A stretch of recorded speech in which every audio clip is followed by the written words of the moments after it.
Randi Green here, and welcome to another YouTube membership podcast. Okay, so what am I going to talk about today? And first and foremost, thank you for all for being here and contributing to my work, because I am pretty sure you, as so many others, are experiencing what we could call a kind of a weird process in your everyday life. And that, of course, is a very broad saying. It can both be psychologically, mentally, physically, but also in terms of reality. As you recall from the progression sciences, it's all about self, other, and reality. And that's the trinity we operate within: ourselves in context to others and ourselves in the context of reality. Here I'm going to talk a little bit more about ourselves, us, in the context of reality. What many might have sensed, experienced, or live with is this weird phase that our reality is in. And I know many of you have done this work for years, and we have all heard this. I remember back in 2017 where we had the whole event would come and then everything would shift into 5D Earth and we would have rainbows and unicorns in the sky. Literally, that was what they promised. And as we know, not in my reality. I have not yet seen unicorns and rainbows. Yes, I have seen what's called a rain dog. I think that's what's called, this kind of square little type or piece of the rainbow. I saw that as a kid as well. It's nothing new. But there was definitely a shift that happened in 2017, but it was not as people anticipated. It's what I called the event program, because the different groups of extraterrestrials that are here try to repair it by inserting a reality foundational program into our program from the parallel universal matrix groups that are semi-androids, and that did not go so well. Unfortunately, that actually collapsed things even more, because they had to re-loop a lot before they were able to connect our reality to the parallel universal matrix, which then, of course, led to degradation of the viability rate of whatever was left in our grids. So instead of assisting it, it actually depleted it. So that was not a good solution. But at the time, as we also knew, we were linked up to the Dark Galactic Core, which happened on August 17th, 2017. It's easy to remember with all of these 17s and 8s if you add up the numbers. And in that, there really was no choice. What we're dealing with here in our reality is patchwork solutions, because you can't really change an entire reality field that is built upon a completely different structure into something entirely else. It's like trying, the best analogy is actually when you have a human that does a lot of cosmetic operations, so to speak, to try and change the look and what the body actually is. It can go so far, but at some point it begins to collapse, because what the human wants to change the body into, or the face into, is not really its original structure. Or we can take a cucumber and we want to make it into a tomato. Doesn't really work well, because there is a foundational holographic energetic blueprint, what's called a morphogenetic field.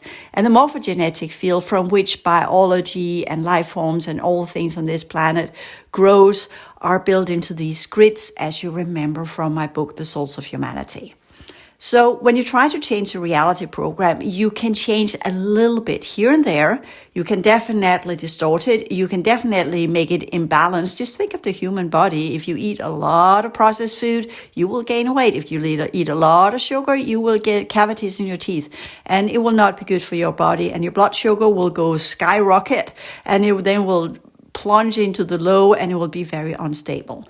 So we know there are certain balances that must be kept. This is also called the coherence pattern of a system. So when you tamper too much with it, it literally gets imbalanced, and the coherence pattern begins to break down. And once it begins to break down, we get distortions. Once the distortions gets too high, then we get entropy. And when entropy gets too high, we get chaos. And when chaos gets too high, we get the beginning of complete fragmentation. So these are the dynamics. So you can only push a morphogenetic field or holographic energetic network so far. The old races that colonized us 15,000 years ago, they knew this, so they used grid crafts, as I call them, where they inserted these very large, humongous crafts, made them dormant, and put them deep, deep down in the core of our Earth. And I'm here saying core, I don't the core, but our Earth, even though science tells us the mantle and the crust and whatnot, and we have all the different strata, the layers, and then it goes into the core. That's a molten core, which it isn't. But this is what science can see because they can only drill so deep. So they imagine the rest as logically what would a rocky planet look like when we get closer into the core. And of course, we know at the core of a planet, those of us who have higher dimensional sight, there might be molten core, molten energies, but there is also fourth dimensional area that's called inner Earth. And that ranges between the fourth to the sixth, and that is a kind of symbolic representation of the middle domain inside our outer domain planetary system.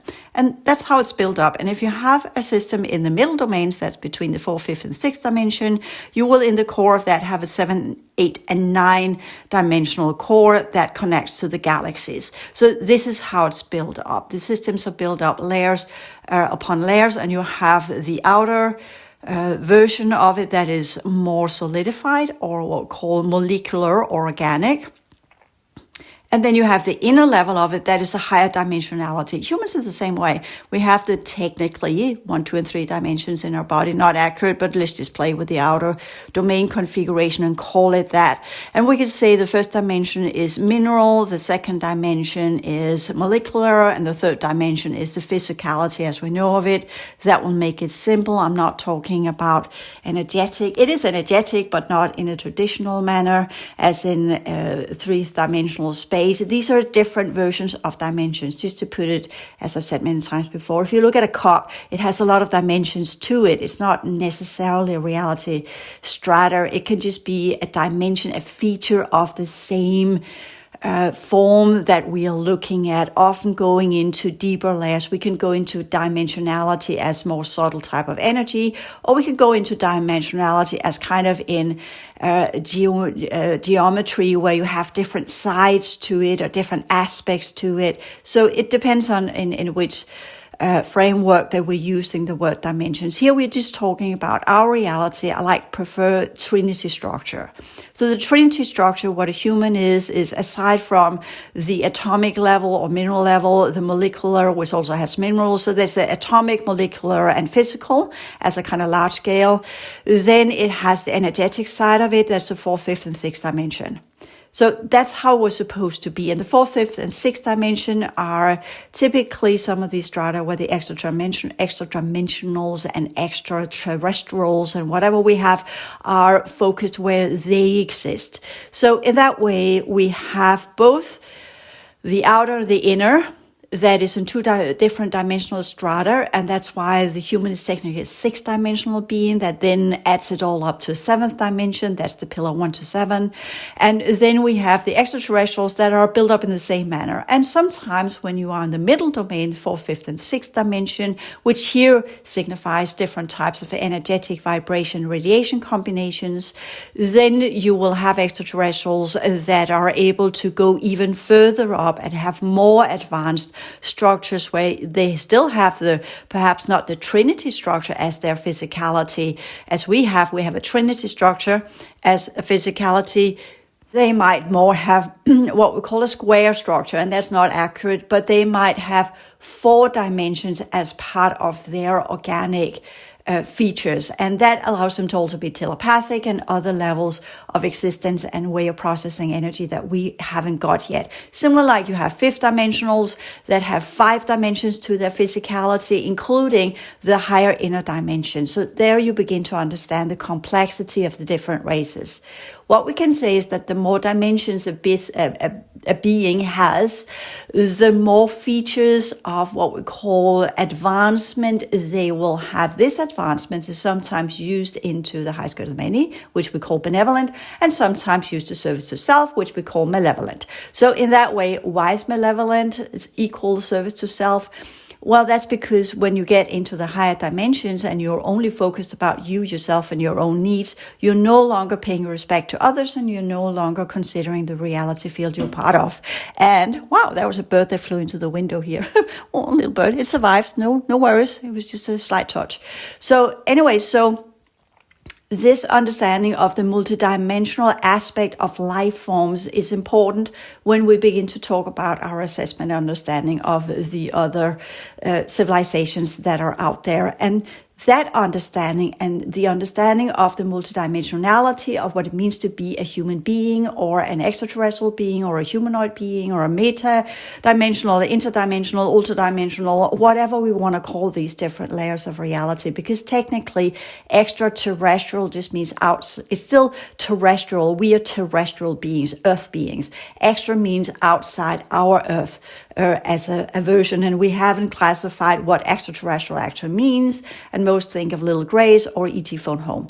And that's not what it is. So we are having a lot of things, and there are a lot of people playing around with all of this terminology, trying to make head and tail in it. And unfortunately, we got a lot of disinformation pumped out there in the 80s and 90s and 2000s from different military groups that deliberately muddled the water so that once we began to look remote viewing for things, we would get the distorted patterns, we would get the inserted programs, we would get the false information. Everybody would see a specific type of reptilians and whatnot. And yes, there are reptilians, but the question is, do they actually look as it's been portrayed for us? And that's the good question, right? So we don't really know. So there's a lot of overlays and disinformation and thought forms that's been produced. Similarly, when we had the whole spirit movement in the 1900, 20th, where people were fantasizing about ghosts and whatnot and created a lot of thought forms about that became part of the collective distortion field. And by that, people who began to clairvoyantly look into this bumped into all of these different phantom beings that didn't really exist. Similarly with Blavatsky, who later, not that I'm a Blavatsky fan, but in one of her memoirs, she said she regretted highly that she ever gave any pictures of her so-called ascended masters that she was collaborating with. I will then say today, most likely a group of Nordic from the Galactic Federation of the lesser pro-human type. And with that, people began to create all of this imagery of these Jesus-like beings that were there to save them.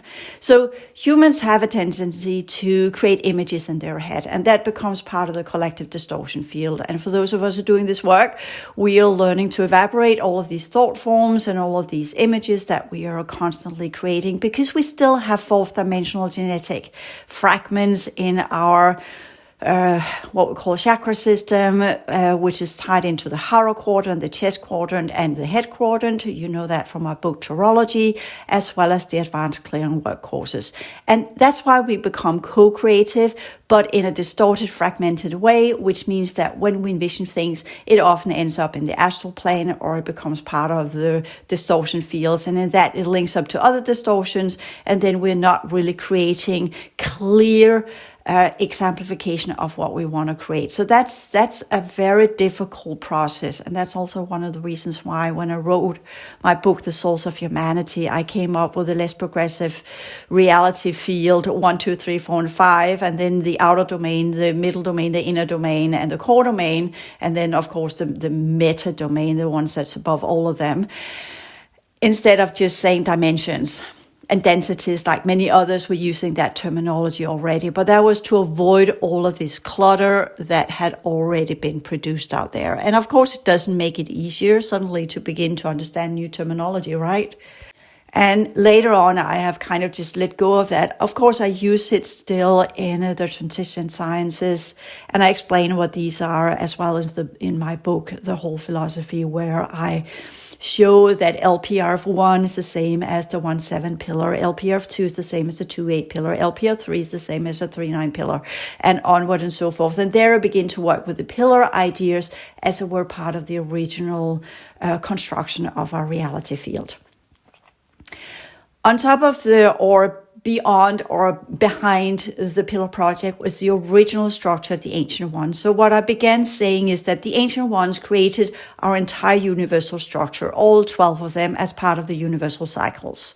These cycles operate within different universal structures, of which there are multiple lesser cycles. We can say there's 12 times 12, so we get 144. You know that number, so many wants to have it that way. The neat thing about the 144 is that technically it's a 9, so that's a completion cycle. So anyways, there are cycles where we have organic vessels within 9 realms or 9 cycles, whereas the upper 3 are what we could call the levels of our being that's connected to the core domain. And once we are done with the physicality, so to speak, whatever version it is, even if it's a 9th dimensional physicality, we slide into the 11th, 10th, 11th, and 12th, where it's part of the core domain. But we also know we have group beings there that are kind of still organic in a version. When I look at the D10 collective, where the Dracos come from, I know others put them in the 4th dimension, but that's because they're part of the 410 pillar. So they have exemplification of their consciousness structures from the 4th dimension to the 10th dimension. So that technically means that when I see a Draco, I see the 10th dimensional version of itself. We call it a gestalt, but it is an individual expression, but it's kind of the consciousness field with the possibilities and probabilities, but there can still be these individual beings in that level, but it can also function as clusters and on and so forth. It's very complex. It's not simple, clear cut, but you can also have manifested types of organic vessels in the 10th dimension. But we come from these 10, 11, and 12 dimensions as part of the core domain. That's kind of the original groups or houses we came from, and that's how I see it. And that's what we call the upper level of the different groups that then grew into other lineages inside our reality field. And this is where the lineages come from, the core domain. And the D10 collective divided into 10 different lineages. The D11 divided into 11 different lineages. And the D12 divided into 12 different lineages. So there you begin to see it's not just 12 lineages, even though I always refer to the 12 lineages. But that's because the 10 different lineages were supposed to develop themselves into becoming D11. Then it will be merged with the D11. Then the D11 would work with what they needed to with the merged D10, and then they would merge with the 12. There were also some of the D11 that would already be so far that they would merge with the D12. So we will all end up in the D12 and become the original 12 lineages. So we had that division between lineages of the previous universal cycles that were developing through the original universal structures of the ancient ones. And then we began to tamper with all of that to fit our consciousness abilities and how we wanted to transform energy. And in the beginning, we were honoring it, the original structures. And eventually, as things went wrong and there's bad decisions and whatnot, let's not project too much human consciousness or human awareness onto the higher awarenesses, because the higher order beings, whether they're benevolent or malevolent, they function in a different way. They don't have emotions like we have, they don't think like we do, so we can't really project our ideas onto them. But let's just go with choices. We all understand that. You have an energetic choice between different states of what you can transform energy. Do you transform it for the highest good of the many, or do you transform it for yourself?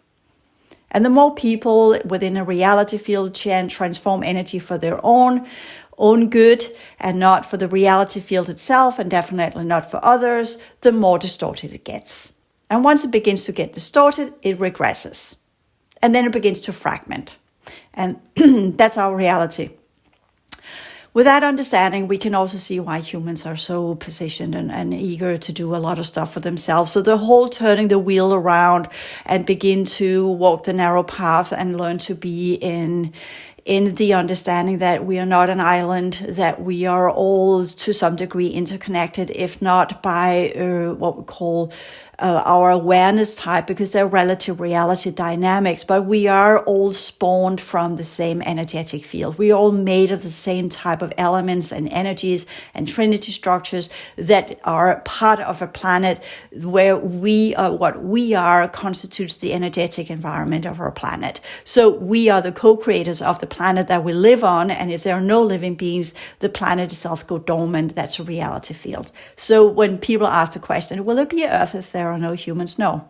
Well, the extraterrestrials could keep it alive, but you have to have life forms on it. And that's where we see some of the early seedings of life forms were an attempt to avoid the whole human thing on this planet and just have different types of beings. There are different life forms that could still function as transformers of energy and consciousness, but without being a full-blown being. In a way, it was a play and an experiment to begin with. Okay, so there are certain conditions that we must honor on the reality field we are part of. And that's part of our turning the path, turning around and do the return path, as others have called it as well. And then go that path that we know from the Buddhist teachings, becoming adepts or doing what we call the purification, the reviving of the abilities to work inwardly instead of just working outwardly. And if we go different teaching systems, different ideas, it's not the same for all. But the basic ideas is whether you believe that it was an orchestrated moving from the core into the outer domain as part of transformational cycles of energy and consciousness in a deliberate, progressive way that would then change it all into a synergetic effect that would leap it up into a higher level of existence, which were the original ideas. If you go with my idea of the timeline event that began to fragment and push things backwards instead of progressing, it began to regress. Or you work with some of the other ideas that came out in the 80s and the 90s and the 2000s of different types of fragmentation. It all comes down to the same key point. There was a progressive version where it was orchestrated, then something happened, a catastrophe of some sort happened, typically from the Syrian system, which is the D5 collective, as far as I know. Others position it other places. But that thing, whatever happened there, I talk about my version of that history in the book Souls of Humanity, which I call the timeline event, rippled, cascaded from the middle domain into the fourth dimension, third, and into the outer domains, and transformed all of this into the universal structure we know today, full of fragmentation, and where time kind of leads the progression dynamics, which is time, the vector in space, no longer leads to progression, it leads to regression. So that's, instead of suddenly have a natural push for progression and transformation into higher potentiality, we suddenly got the push to the opposite.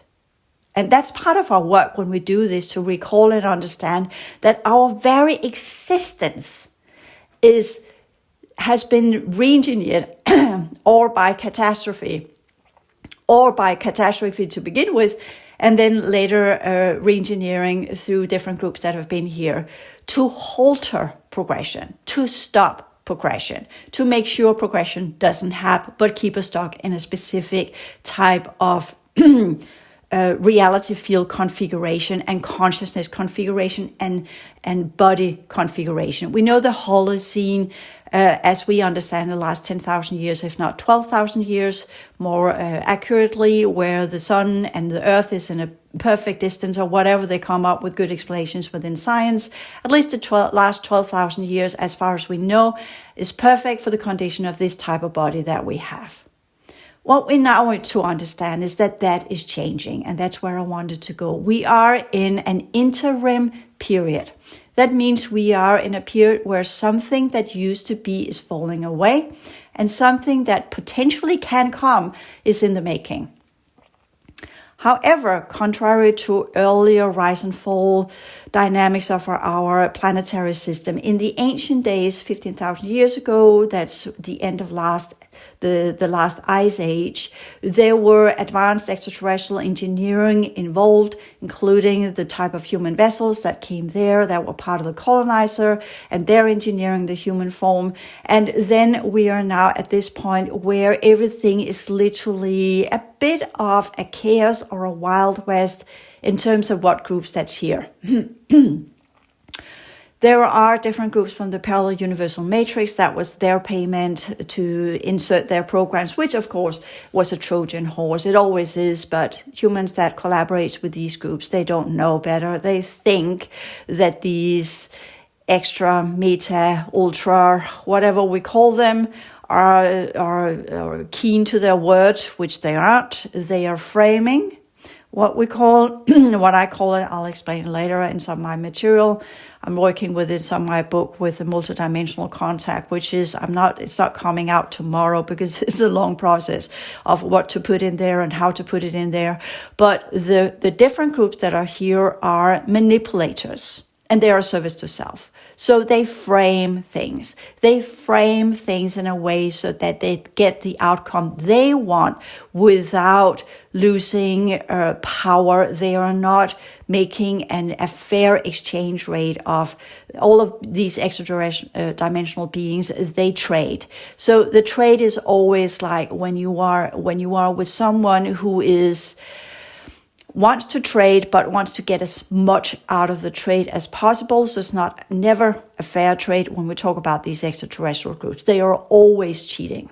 Always. They always take more than they give. And that's the rule with these groups. And if we were a level 1 civilization, we would know that. We would know where, similar you have on the internet, you have so many false websites that are literally just taking your money and not delivering anything back. So that's kind of that's the training that we need to be in. Okay, which one is the legit website where we actually can get something back? We can always discuss whether or not the price is fair. And then the ones that are literally scam websites where we get absolutely nothing and we just get taken whatever we have. And here, what they are trading are genetics and the ability to produce offspring. And no, even though that they are the hybrid groups, are producing through human mothers, as we have known other history levels of ancient sciences, as we have been told in different religious stories, even though they have not been believed, right? We have plenty of accounts across the border of different, it's typically referred to as mythology, but I actually call it kind of ontological explanatory stories, narratives that different civilizations have of their foundational understanding of reality. 2,000 years into the future, the way that we are seeing reality might be then classified as mythology, which of course it isn't because we know we're living it. But that's how science have done it. That's part of the old white men's sciences of the 18th and 19th and 2000s white male communities, scientific communities, and their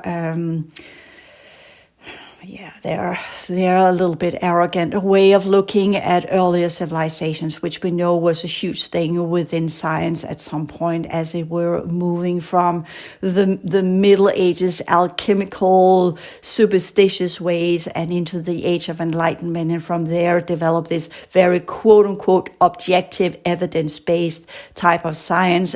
Even though the evidence always is up to interpretation. You have the data, you have what you're looking at, you have the skulls, you have the bones, you have the relics, but the interpretation is always filtered through your human mind. So it doesn't make it more objective just because you create a paradigm and say, oh, this is what we can peer review and we're all agreeing on that this is how it is. It doesn't mean that it is that way. It just means that we have agreed that it is what it is, but it doesn't mean that it actually is what it is. We'll discover that later on. And that's some of the processes science is in as well. And I understand the rigorness as they have tried to create these different sciences. You know me, I understand that. But it doesn't mean it's correct. So what is correct? We don't know relative reality. Good luck finding the truth of things, because at the end of the day, it all comes down to our ability of perception and awareness, and our constitutional in terms of our holographic energetic architecture and our consciousness structure of how much we can actually perceive, and in what context and in what form and in what relative reality version of reality, because it mirrors who and what we are consciously. And that's one of the things that science has not really figured out yet. Right now, it looks uniform. In a way, it looks more or less the same, but that's because all agree on the same paradigm. That once we begin to get more and more future sciences where people disagree with the mainstream sciences, then we will begin to see how science are really going to be complex. We are having different strata right now. We have the micro level, we have the macro level, and we're working with quantum sciences, and we go into the larger scales with the atoms and onward and so forth. So they are aware it's a spectrum, but they haven't discovered the full spectrum and how this spectrum interact with each other through multidimensionality. And we're still waiting for that to happen. I'm producing papers on the Hope Future project where I'm playing around with these ideas, using ChatGPT to unfold some of the language that is necessary for science to be eager to read it. Because even though I already explained it in the book, The Souls of Humanity, which scientist would read that one?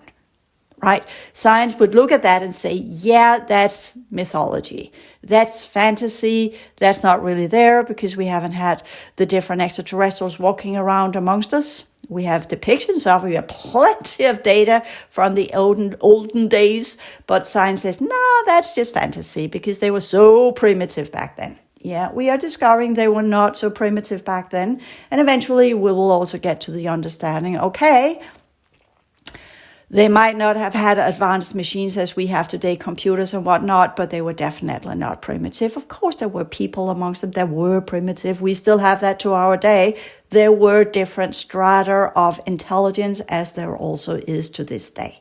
So we are still waiting for that. So the interim period is an interim period on all levels of our existence. We have it within science, that is, the old paradigm is crumbling. It is literally going through the processes as I talked about. If you want a scientist, look up Thomas Kuhn, who talked about, again, another German scientist, I think he is, that talked about perhaps Austria or whatever, but it's a German surname, right? Doesn't matter. I didn't look into his personal history. You can do that. So in that way, it's this kind of, you have the different paradigms, you have the understanding of reality in a specific way, and at some point, it no longer has possibility for evolution, so to speak. Then it can only fall in on itself, or it crashes and burns. And falling on itself, then it becomes dogma, it becomes rigid, which we've seen so many times with different paradigms. And once it becomes a dogma and rigid, then to uphold it, you really have to use some unpleasant processes to keep that paradigm alive. And then there are the more open-ended paradigm users that understands, okay, this paradigm has now completed its process, its functionality. Let's see what the new paradigms hold. Let's be open to that. Let's begin to investigate it. Let's look at the possibilities and then see what unfolds into probabilities and later on to actual good, solid ideas of what reality actually is. And then we can work with that theory until another one pops up. And in my lifetime, it has moved from the rigid sciences as science knows best into, yeah, it's a science theory we're working with right now. But we know that can change. That's good science because data changes. And the more amount of data you got on a specific thing, the more science is forced to look at the data and say, okay, our current interpretation system does not work well with the amount of data that tells us otherwise. And then the question is, of course, is science bold and brave to look at the data and begin to work with it and integrate it as a new type of science? Or do they become rigid and fold in on themselves and stick to their old guns and say, this is what works. And that's the only thing that works. And if they do, as we will see with the rise and fall of civilizations that fold in on themselves, that do not progress and evolve, they stick around for a period of time. They become a very closed system, which eventually go into entropy and chaos, fragmentation, and dissolve. These are the reality dynamics. So we are in this interim period where all of that is happening everywhere in our system, whether it is science, or it's financial systems, or it is social systems, or it is psychological systems, or it is extraterrestrial systems, or if it's whatever system, reality field itself. Nature itself, weather patterns, everything. And yes, we can have a whole choir yelling, this is because weather modification and whatnot. Yeah, we have a lot of modification. Our very existence is a modification of reality. We as energy beings modify the world we are part of. So even though we took away all the weather modification and all of the pollution and everything that is going on that we humans generate and have done, because we have lack of understanding of how a system works together on all levels of the entire planet are interconnected. And we're thinking, oh yeah, my little country, we can do whatever we want to do because that only affects our little country. That's service to self-orientation, that my little relative reality spot, I'm in control of that. I mastered that. I got that. But of course, it doesn't work that way. It affects everything. It's a piece of a puzzle. You might be one piece of the puzzle, but you're part of a very big puzzle. And yes, the piece of the puzzle think, oh, I'm the only piece in this big puzzle, and I don't affect the other ones around me. Of course you do. Around each little piece of the puzzle, there are other pieces of the puzzle. So of course, it goes in rings, concentric rings. As we know, you impact others, and the more you impact of others, then that becomes part of the collective. Then you also impact reality by your very being, because your energy constitution are part of the reality that you were born into.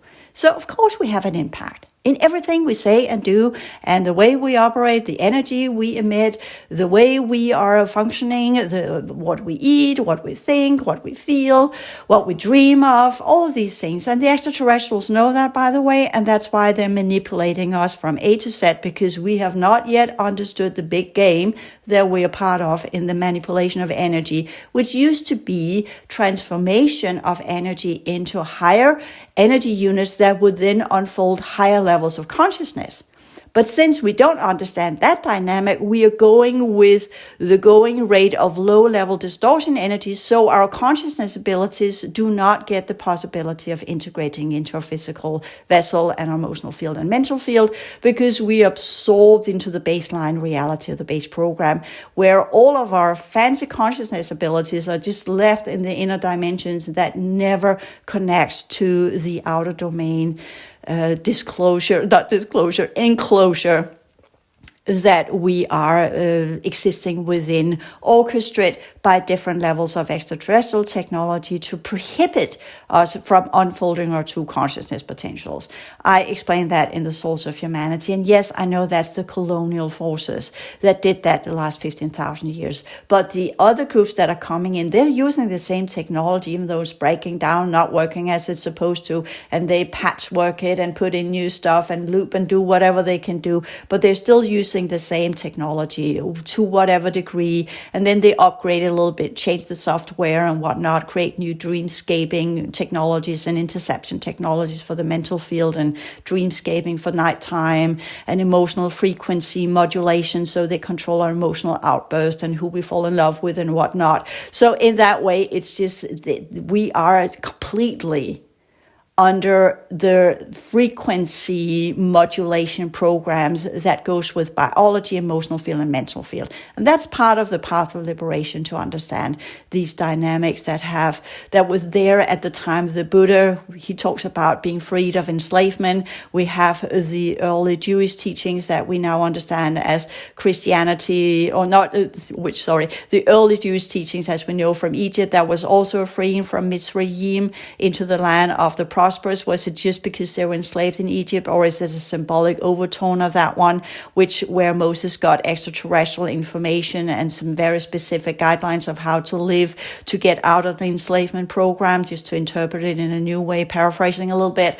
And then we have what was part of the early Christian communities, which were Jewish in their origin, that also talked about being freed of enslavement. Was it the enslavement of the Roman Empire? Was it political, or was it actually from the angelic beings? St. Paul definitely talked about females should wear a veil because otherwise the angels would lust for them. What kind of angels are lusting for them? That's definitely not the beautiful archangels that were part of New Age, is it? That they are lusting for females and want to fornicate with them. But that's how, when you go into the old text, you see that angels are fornicating with humans, including young men, as we know from Sodom and Gomorrah. So let's get the historical context correct, shall we? The falling angelics that are around the planet are not necessarily good guys. Let's just put it that way. The old stories tells us otherwise. Yes, we have the messengers. These are technically, the word angel comes from Greek, angelos, and means messenger. So we had the Melachim, the messengers of God that came and did give information in whatever version it was. And then we had the other group that were coming in and fornicating with human beings. And that's the full understanding, which they understood in the Middle Ages as well. It's just New Age that kind of stripped that away and just said, no, they're just only good beings here because that's part of my comfort zone. I just want good stuff to happen. A little bit of escapism there. Sorry about that, guys out there that are doing the New Age things. I know it's nice, it's comforting, and it's beautiful, and it's full of crystals and rainbows and unicorns. And yes, I would love that too, but that's not the reality, is it? So let's get real. We are in the interim period where we are in between stages of our civilization. And the main thing of our civilization right now is that we can either move into become a level 1 civilization.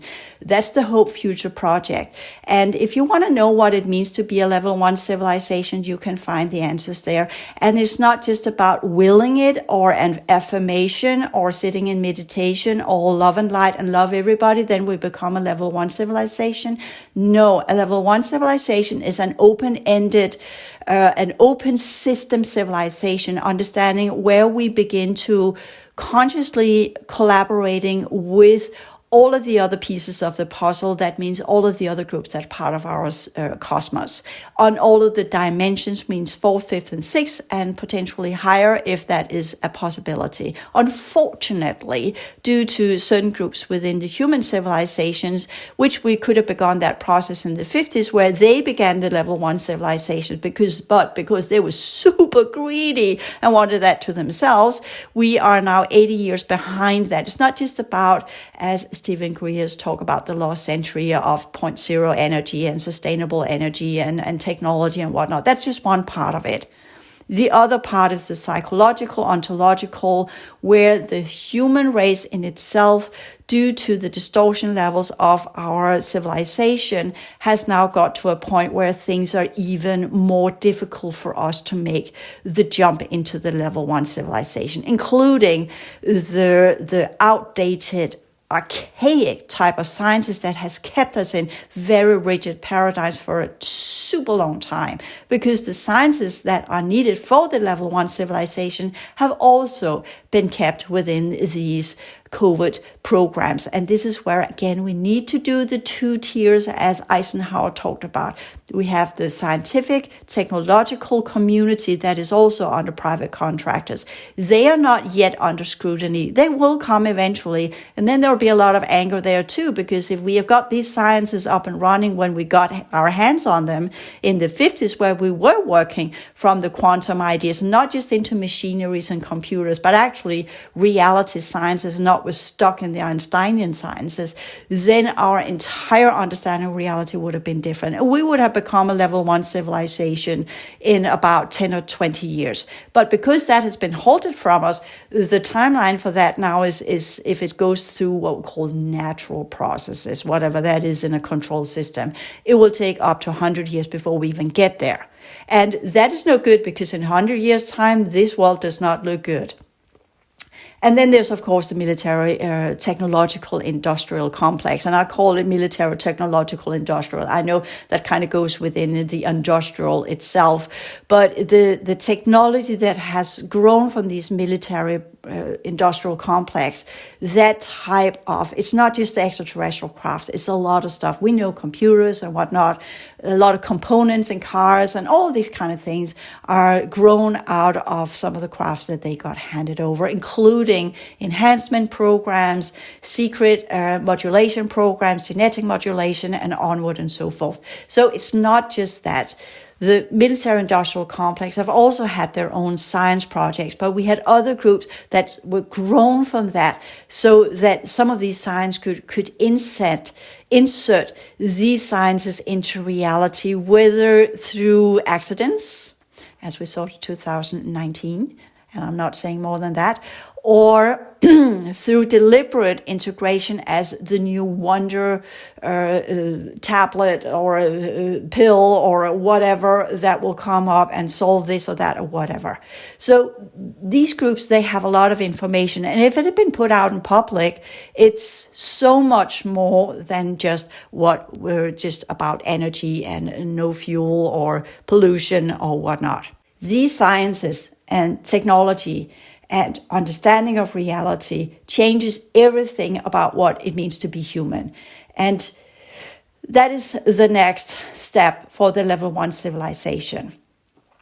That's the deadline of 2029 where they come clean with this. That's 4 years, but it's not that difficult. It's just about open up the doors, come out, not just a few whistleblowers here and there, but actually the entire community coming out and saying, this is what we know, this is what we got, this is how it's supposed to do, this is what it changes of our current sciences, and do the symposiums and just do all of this. They could just hold 4 years of lectures within the mainstream communities of science and technology, and then just teach them all of this. Come out full blown, say this is what we actually have, and then just begin to implement it. It's not that difficult, people.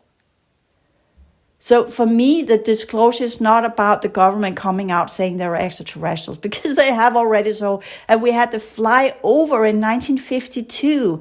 So it's something else that needs to be put out there, including we are doing this very slow process of not stigmatizing people who have had encounters, who have not this and that. And they begun within the military. And those of us out in the private, we are still not being accepted as witnesses of these kind of things. So I'm working on that alongside with all of the other things that should be unfolded by 2029, including my own quote unquote whistleblowing of what I know, which is part of some of this, what I'm saying here.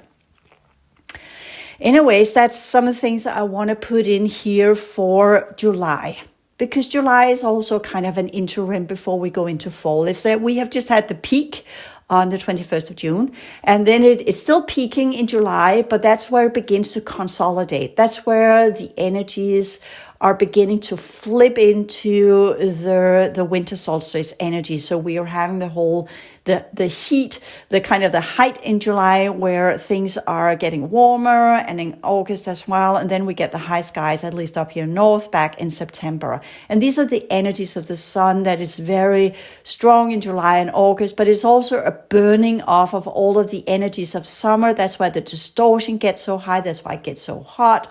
So the more distortion there's there, the more the processes of the reality field itself produces this extreme hot weather. So you begin to see, okay, the weather patterns, which are part of this human resonance that is connected to human emotionality, are also interconnected. But it also goes with pollution. It goes with the wrong type of diet. It goes with the wrong type of transformational processes of energy. Instead of processes into a clearer, purified version, it goes into further distortions because of social media, streaming services, movies, whatnot. Everything is just getting more and more distorted. So in that way, of course, I'll leave it all to you, where you want to put your energy and what you look into and what you amplify and what you choose to entertain yourself with, and how you utilize your energies and what your contribution is to this world and to your own energy system. Because as we are moving towards not really using the most optimal outcome between human interactions, and we are not using the most optimal outcome for the reality energies, and our intersection point is that it feedback loops into our own energy system and creates more distortion and deterioration, and that mirrors back out into others, and that mirrors back into reality. So it's a kind of a closed loop of deterioration once we get to that point. And that's the responsibility that goes with these interim periods. There's a lot of dynamics going on, and it's all up to us to choose if we step from the completion cycles, which we should have been more or less done with by now, and into the continuation where we look at, okay, do I want to continue here or do I want to continue somewhere else? And what are the energies I need to build? What is the knowledge I need to have? How do I upgrade my mental field, my emotional field, my biofield? How do I work in the most optimized way with my entire system so I produce the type of energy I know is most conducive for me and my holographic energetic architecture? And that will be our contribution. And that goes for the other side, the polarity of the malevolent groups. They're doing exactly the same thing. So there's no difference in, that's the polarity, the dark mirror of what we are doing. They're doing the exact same thing. But that's the game, that's the fifth dimension. The fifth dimension is all about polarity. As you see it in the pentagram, it's both what we call a vertical polarity, but it's also a horizontal polarity. Whereas when we talk about the fourth dimension, it's a kind of opposition. I teach that in the transition sciences, so you understand the opposition is where you have two different forms of energies that are working together to either create synergy or downfall, literally. So that dynamic between these two different kind of fields will then either elevate them both into a higher potentiality, or it will lead them into the two blinds that are leading each other to the grave, literally. And that's mostly within what we call emotional and fourth dimensional dynamics where that one plays in. And then we have the fifth dimension, which is all about the mental process that goes in polarities. And here we call dichotomies. It's not just about values as we know of good and evil. That's emotional. That's an opposition. So between good and evil, that's a spectrum. That's the key word to the opposition is to understand everything as a spectrum and then use your energies wisely within the different strata of that spectrum. When you're in the red spectrum, you use energies in a specific way. When you're in blue, you use it in a different way, and onward and so forth. It's all about vibration and resonance. It's creating harmonics and coherence. And all of that is in my courses, especially also in the later courses, which you have to pay for, but it's also part of all the free courses. It's just a different terminology. That's all of the free material is for the completion cycles. The continuation is the path of liberation, which are the pay for courses. And then you have the higher dynamics, which is more dichotomies when we talk about the fifth dimension. So it's not value based. It is energy based in terms of consciousness. That's the fifth dimension. And that's where we choose how do we use our consciousness in our energetic understanding of reality. How do we transform energy? What do we transmute energy? What do we do with it? What do we build with it? What kind of world do we build?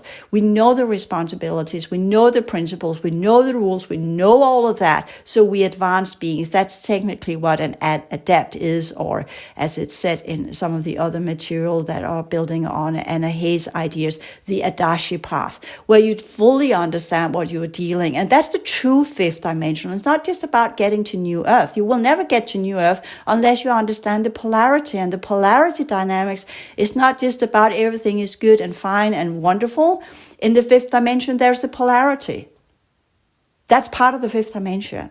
You can't avoid it, and you can't merge it, and you can't do the opposition. You can't transform it, because in the fifth dimension, those who are on the left-hand path and the dark path, they have chosen to do so. So they are not interested in changing. That's the fourth dimension, where we have all of these encounters, where we have an exchange rate, and we learn how to be either as a kind of helping each other or trading, or have some kind of feedback to some degree, and then eventually we'll learn to segregate. In the fifth dimension, that's why we have the bifurcation.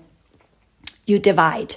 You're either on the left or you're on the right. You either choose progress or you either choose regress, as in kind of here the regression is not really a regression, that's technically the fourth dimension, but you use the inversion of the fifth dimensional potentials of higher order evolution. You choose the inversion level of the same type of higher order evolution. So in a way, the dark side and the left hand, they also progress, however weird it sounds, within their fifth dimensional abilities. They can go to the eighth dimension, then they can't go further. There are some of the ones that originated from the D11 collective. They might have some of their original versions back up there in stasis, but they are stuck in the fifth to the eighth dimension. That's some of the issues they are dealing with. And that's one of the reasons why they are targeting people who still have the progression dynamics up to the 12th, so that they can get that gene code inverted so they can get back up and reconnect to the 11th or 10th dimensional stasis, holographic features or whatever they have. But that's part of the very advanced level of understanding we're dealing with when we get into the fifth dimension. So we understand within the third dimension, we are in the interim period. In the fourth dimension and fifth dimension, they are in the same schism. So we are all in this bifurcation process, where one will divide into what we call service to self, and the other one will go into service to others. And service to others does not mean to be in servitude and humble and not have a personality, and everything is for everybody else, as a little humble something that is just always giving and giving and giving and never expecting anything or doing anything or standing up for him or herself or have no boundaries or whatever. That's completely distorted. We are not the Jesus with sandals here as it's been portrayed. And again, people who read the Gospels and read some of whatever's left of these stories, whether they're true or not, they definitely see through the lines that whatever figure that's portrayed there is not a constant giver. It is definitely also one that gets angry, sets boundaries, and try to do the teachings, stand firm on the teachings, and are not just a constant giver of light and love and passion and whatever it is that is being portrayed later on as part of this is the perfected human with the Christian mindset. Just to put that in there as well, because we're dealing with so much distortions when we talk about this. And that's for us to discover. That's part of our exploration journey. So the keyword here, interim period. So that means that we are in between different stages of things, and we are co-creating the possibilities of the future that could arise as us being part of a level 1 civilization.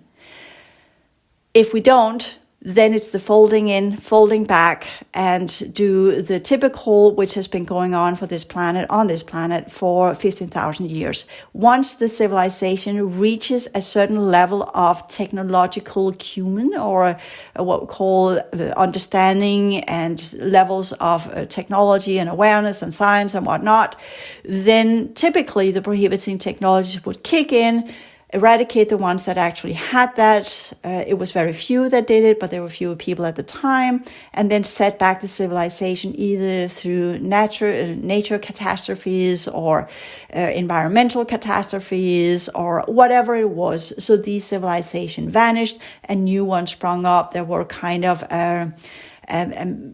what we call a blending, a merging of the ancient civilizations and the new spawn type of civilization they then integrated into the reality field. And that would typically done by certain types of children that would then at the point get to become grown-ups, and they would then be the continuation of the civilization orchestrated in a specific direction. And that's going on our planet as well, just so you don't overlook that fact that the new quote-unquote civilization is already here, begun in the 2000s as part of the early versions of the hybrid programs. And they will be here for a period of time, and then they will also disconnect because they're not meant to be in this reality, because no fourth dimensional being in its own advanced right mind would continue its evolution inside this construct.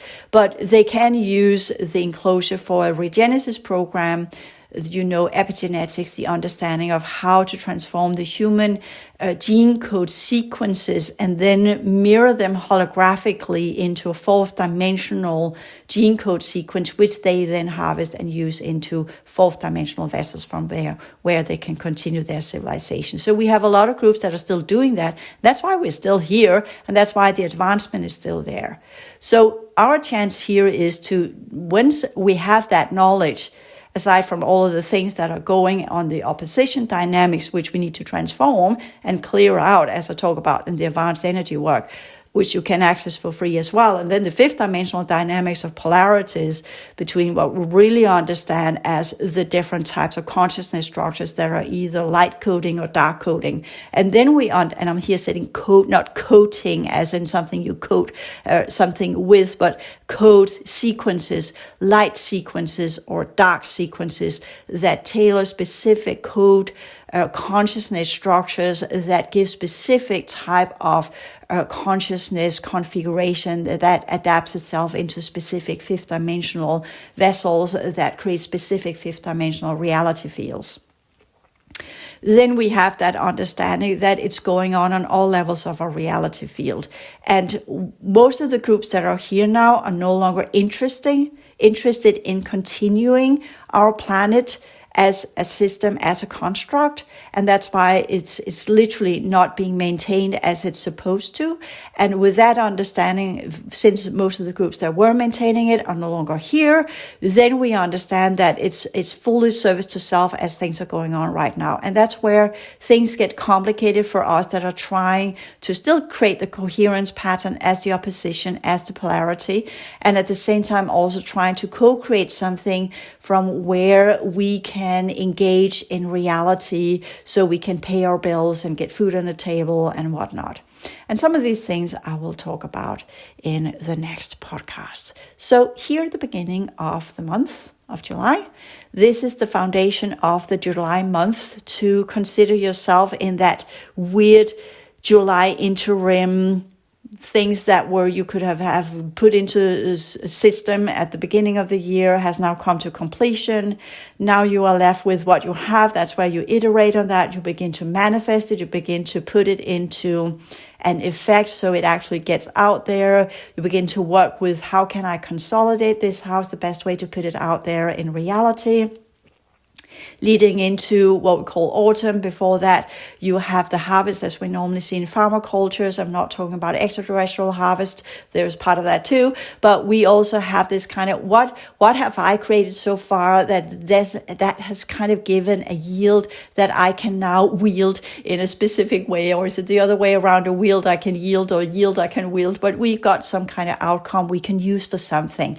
And that's the processes that we do in July. So that once we get into August, we have it all arranged. We have put it into storage units. We have got it leveled, schematic, leveled out in front of us as in kind of, this is what I need to do. This is what I want to achieve. This is how I want to use whatever remains of 2025. And remember that number gives a 9, so that it goes into the correct use of consciousness. Last year was the correct use of energy. This year's the correct use of consciousness. And then technically the 3-9 pillar is done. And then we move into the 2-8, where the potentials of creating anything and coming out with something gets even more difficult unless it's on a very low vibrational rate that follows with the distortion energies. If you produce within the distortion energies, you'll probably get success. But if you're trying to produce within something that actually elevates the human civilization, you will probably not meet so many that is backing you up on that one, unless the scientific, technological, secret communities come out and the military industrial complex come out with what they know, and then we can turn it all around in one go. And that's the 2029 deadline. So it's not about sitting waiting for 2029. We will do what we can as part of our obligation and responsibility with those of us who are in the know and are actually operational in the fourth, as well as in the fifth dimension, as well as within this reality, because we need to be operational in all 5 dimensions of this reality. That is what it means to be part of the outer domain. So with that understanding, I will end this podcast, and until next time, take care.